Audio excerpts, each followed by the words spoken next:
ನಮಸ್ಕಾರ ಸ್ನೇಹಿತರೆ, ತಮಗೆಲ್ಲರಿಗೂ ಟೆಕ್ ಬೋನ್ 90 ಯೂಟ್ಯೂಬ್ ಚಾನಲ್ಗೆ ಸ್ವಾಗತ. ಇವತ್ತಿನ ಟಾಪಿಕ್ ಬಂದ್ಬಿಟ್ಟು how to clean dump files or temporary files ಅಂತ. ಏನಿಲ್ಲ, ಡೈರೆಕ್ಟಾಗಿ ಆಲ್ರೆಡಿ ತಮಗೆಲ್ಲ ಲಾಸ್ಟ್ ವೀಡಿಯೋದಲ್ಲಿ ಹೇಳಿದ್ದೀನಿ. ಸೊ ಈಗ ನೆಕ್ಸ್ಟ್ ಒಂದು ಏನಂದರೆ ಯಾವ ರೀತಿ ನಾವು ಸ್ಪೇಸನ್ನು ಇದು ಮಾಡೋಣ ಅಂತಂದು, ಅಂದರೆ ವೇಸ್ಟ್ ಸ್ಪೇಸ್ ಅಂದರೆ ಅಥವಾ ಟೆಂಪ್ರರಿ ಫೈಲ್ಸ್ ಇರುವಂಥ ಸ್ಪೇಸನ್ನು ನಾವು ಯುಟಿಲೈಸ್ ಮಾಡ್ಕೊಳ್ಳೋದು ಅಂತ ಇವತ್ತು ಹೇಳ್ಕೊಡ್ತೀನಿ. ಏನಿಲ್ಲ, ತಮಗೆಲ್ಲ ಆಲ್ಮೋಸ್ಟ್ ಭಾಳ ಜನಕ್ಕೆ ಗೊತ್ತಿದೆ. ಸೊ ಯಾರಿಗೆ ಗೊತ್ತಿಲ್ಲ ಅವ್ರು ಏನು ಮಾಡಿ ನೋಡ್ಕೊಳ್ಳಿ. ದಿಸ್ ಪಿ ಸಿ ಅಂತ ಕ್ಲಿಕ್ ಮಾಡಿ ಇನ್ನೊಂದು ತೋರಿಸ್ ನೋಡಿ. ದಿಸ್ ಪಿ ಸಿ ಅಂತಿದೆ, ಇದು ವಿಂಡೋಸ್ 10 ಆ್ಯಂಡ್ ಅಬೋವ್ಗೆ ಇದು ಬರುತ್ತೆ. This P C right click, C drive ಇದೆ ನೋಡಿ, ಇಲ್ಲಿ ಸಿ ಡ್ರೈವ್ ಮೇಲೆ ರೈಟ್ ಕ್ಲಿಕ್ ಮಾಡಿ ಶೋ ಮೋರ್ ಆಪ್ಷನ್ ಅಂತ ಬರುತ್ತೆ, ಅದನ್ನು ಕ್ಲಿಕ್ ಮಾಡಿ ಪ್ರಾಪರ್ಟೀಸ್ ತೊಗೊಳ್ಳಿ. ಇದು ವಿಂಡೋಸ್ 11ಅಲ್ಲಿ ಶೋ ಮೋರ್ ಆಪ್ಷನ್ ಅಂತ ಬರುತ್ತೆ. ಸೊ ಇಲ್ಲಿ ವಿಂಡೋಸ್ 11ಗೆ ಏನಂದರೆ ಒಂದು ಫೀಚರ್ ಚೇಂಜ್ ಇದೆ. ಏನಂದ್ರೆ ನಾವು ಡೀಟೇಲ್ಸ್ ಅಂತ ಕ್ಲಿಕ್ ಮಾಡಿದ ಮೇಲೆ ಸೊ ಈ ರೀತಿ ಹೊಸ ಒಂದು ಟ್ಯಾಬ್ ಬರುತ್ತೆ, storage used on other drives. Okay, so ಇಲ್ಲಿ ಏನಾಗುತ್ತೆ ಅಂದರೆ ಸ್ಟೋರೇಜ್ ಯೂಸೇಜ್ ಅಂತ ಬರುತ್ತೆ, ಇದರಲ್ಲಿ ಸಿಸ್ಟಮ್ ರಿಸರ್ವ್. ಬಟ್ ಹಳೇದ್ರಲ್ಲಿ ಹೆಂಗಿತ್ತಂದರೆ ನಮಗೆ ಒಂದು ಇದು ಸ್ಕ್ರೀನ್ ಬೇರೆನೇ ಬರ್ತಾಯಿತ್ತು ಇಮೇಜು, ಅದು ಯಾವುದು ಅನ್ನೋದನ್ನು ತೋರಿಸ್ತೇನೆ ನೋಡಿ. ಇವಾಗ ಇಲ್ಲಿ ನೋಡ್ಬೋದು, ಈ ಒಂದು ಏನಿದೆಯಲ್ಲ SSD Win 10 ಅಂತ, ಇದು ಬಂದುಬಿಟ್ಟು ವಿಂಡೋಸ್ 11ದ್ದು ಡಿಸ್ಕ್ ಕ್ಲೀನಪ್ ಆಪ್ಷನ್ನು. ಏನಂದರೆ ಸಿ ಡ್ರೈವ್ ಮೇಲೆ ರೈಟ್ ಕ್ಲಿಕ್ ಮಾಡಿ ಪ್ರಾಪರ್ಟೀಸ್ ತೊಗೊಂಡಾಗ ಈ ರೀತಿ ಬರ್ತಾಯಿದೆ ಪರ್ಟಿಕ್ಯುಲರ್ ಈ ಡ್ರೈವ್ದು. ಸೊ ಇಲ್ಲಿ ಡೀಟೇಲ್ಸ್ ಅಂತಿದೆ. ಸೊ ಇಲ್ಲಿ ನೋಡ್ಬೋದು, ಓಲ್ಡರಲ್ಲಿ ಡಿಸ್ಕ್ ಕ್ಲೀನಪ್ ಅಂತಿರುತ್ತೆ. ಡಿಸ್ಕ್ ಕ್ಲೀನಪ್ ಕ್ಲಿಕ್ ಮಾಡಿದ್ಮೇಲೆ ಈ ರೀತಿ ಬರುತ್ತೆ ಆಪ್ಷನ್ನು. ಸೊ ಇದರಲ್ಲಿ ನಾವೇನು ಮಾಡ್ತಾಯಿದ್ವಿ ಅಂದರೆ ನಾರ್ಮಲ್ ವ್ಯೂ ಫೈಲ್ಸ್ ಅಂದರೆ ನಾರ್ಮಲ್ ಏನಿದೆ ಡೌನ್ಲೋಡ್ ಅವೆಲ್ಲ ಬರುತ್ತೆ. Cleanup system files. ಸೊ ನಾವೇನು ಮಾಡ್ಬೇಕಂದ್ರೆ ಡಂಪ್ ಫೈಲ್ಸ್ ಎಲ್ಲನೂ ತೆಗಿಬೇಕಂದ್ರೆ ನಾವೇನು ಮಾಡಬೇಕು, ಕ್ಲೀನ್ ಅಪ್ ಸಿಸ್ಟಮ್ ಫೈಲ್ಸ್ ಅನ್ನೋದನ್ನು ಸೆಲೆಕ್ಟ್ ಮಾಡಬೇಕು.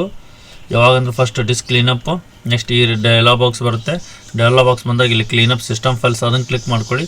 ಇಲ್ಲಿ ಏನಿದೆ ಅಂದರೆ ಫೈಲ್ಸ್ ಟು ಡಿಲೀಟ್ ಅಂತಿರುತ್ತೆ, ಇಲ್ಲೆಲ್ಲ ಸೆಲೆಕ್ಟ್ ಮಾಡಿ ಎಕ್ಸೆಪ್ಟ್ ಡೌನ್ಲೋಡ್ಸ್. ಸೊ ಡೌನ್ಲೋಡ್ಸಲ್ಲಿ ಏನಾಗುತ್ತೆ ಅಂದರೆ ನಿಮಗೆ ಹೆಚ್ಚಾಗಿ ನೀವು ಪ್ರೆಸೆಂಟ್ ಏನು ಡೌನ್ಲೋಡ್ ಮಾಡಿರ್ತೀರ ಆ ಫೈಲ್ಸು ಇರುತ್ತೆ.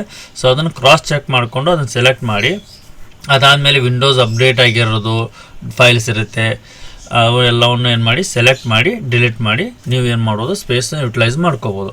ಸೊ ಇವಾಗ 11ನಲ್ಲಿ ಏನಾಗಿದೆ ಅಂದರೆ ಈ ಆಪ್ಷನ್ ಕ್ಲಿಕ್ ಮಾಡಿದ್ಮೇಲೆ ಈ ರೀತಿ ಬರುತ್ತೆ. ಸೊ ಇಲ್ಲಿ system and reserved 87.4 GB, installed app ಇಷ್ಟು GB ಇದೆ, ಅದರ್ಸ್ ಇಷ್ಟಿದೆ, ಟೆಂಪ್ರರಿ ಫೈಲ್ಸ್ 8 GB ಇದೆ, ಇಲ್ಲಿ ನೋಡ್ಬೋದು ನೀವು. ಸೊ ಇವಾಗ ಏನಂದರೆ ಇದನ್ನು ಕ್ಲಿಕ್ ಮಾಡಿ. ಇಲ್ಲಿ ಕ್ಲಿಕ್ ಮಾಡಿದ ಮೇಲೆ ಇಲ್ಲಿ ನೋಡ್ಬೋದು ಡೌನ್ಲೋಡ್ಸು 6.71 GB ಇದೆ, ಥಂಬ್ನೇಲ್ಸ್ ಇದೆ, ವಿಂಡೋಸ್ ಅಪ್ಡೇಟ್ ಕ್ಲೀನಪ್ ಇದೆ, ಟೆಂಪ್ರರಿ ಇಂಟರ್ನೆಟ್ ಫೈಲ್ಸ್ ಇದೆ, delivery optimisation files, temporary files, device driver package, ಈ ರೀತಿ ಎಲ್ಲ ಇರುತ್ತೆ. ಸೊ ನಿಮಗೇನಿದೆ ಎಲ್ಲವನ್ನು ಸೆಲೆಕ್ಟ್ ಮಾಡ್ಕೊಳ್ಳಿ, ಎಕ್ಸೆಪ್ಟ್ ಏನು ಡೌನ್ಲೋಡ್ಸು. ಸೊ ಇಲ್ಲಿ ರಿಮೂವ್ ಫೈಲ್ಸ್ ಅಂತಿರುತ್ತೆ ವಿಂಡೋಸ್ 11ಅಲ್ಲಿ, ಅದನ್ನು ನೀವು ರಿಮೂವ್ ಮಾಡೋದು. ಇಲ್ಲಿ ನೋಡಿದರೆ some temporary files are needed by apps. Below is a list of files you can remove now. Up to 704 MB may not be reclaimable. So delete ಮಾಡಿದ್ಮೇಲೆ ಹೊಳ್ಳಿ ನೀವು ಇದು ಮಾಡ್ಲಿಕ್ಕೆ ಆಗಲ್ಲ ಅಂತ ಹೇಳ್ತಾ ಇದ್ದಾರೆ. ಟೋಟಲ್ ಸೈಜ್ ಬಂದುಬಿಟ್ಟು ಸೆಲೆಕ್ಟೆಡ್ನ 1.58 GB ಇದೆ. ಸೊ ಇಲ್ಲಿ ನೋಡ್ಬೋದು 8.29 GB ಆಗುತ್ತೆ. ಸೊ ನಾ ಇವಾಗ ಏನಿದೆ ಅವನ್ನಷ್ಟೇ ಸೆಲೆಕ್ಟ್ ಮಾಡ್ತಿದ್ದೇನೆ, ಡೌನ್ಲೋಡ್ಸ್ ಬಿಟ್ಟು ಬೇರೆದು ಅನ್ವಾಂಟೆಡ್. ಸೊ ರಿಮೂವ್ ಅಂತ ಕೊಡಿ, ಕಂಟಿನ್ಯೂ ಕೇಳುತ್ತೆ, ಕಂಟಿನ್ಯೂ ಕೊಡಿ. ಸೊ ಇದೊಂದು ಸ್ವಲ್ಪ ಟೈಮ್ ತೊಳುತ್ತೆ. ಫರ್ಜಿಂಗ್ ವಿಂಡೋಸ್ ಅಪ್ಡೇಟ್ ಕ್ಲೀನಪ್ ಇದೆ. ಸೊ ಇದಾದಮೇಲೆ ಆಟೋಮೆಟಿಕ್ ಏನಾಗುತ್ತೆ ಆ ಸ್ಪೇಸ್ ನಿಮಗೆ ಸಿಗುತ್ತೆ.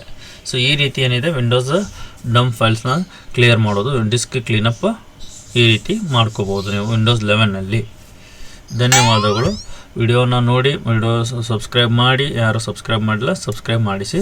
ಧನ್ಯವಾದಗಳು. ಈ ರೀತಿ ನೆಕ್ಸ್ಟ್ ಇನ್ನೂ ವಿಡಿಯೋಸ್ ಅಪ್ಲೋಡ್ ಮಾಡ್ತಾ ಇರ್ತೀವಿ. ತಮ್ಮ ಸಪೋರ್ಟ್ ಹೀಗೆ ಇರಲಿ ನಮ್ಮ ಮೇಲೆ. ಧನ್ಯವಾದಗಳು.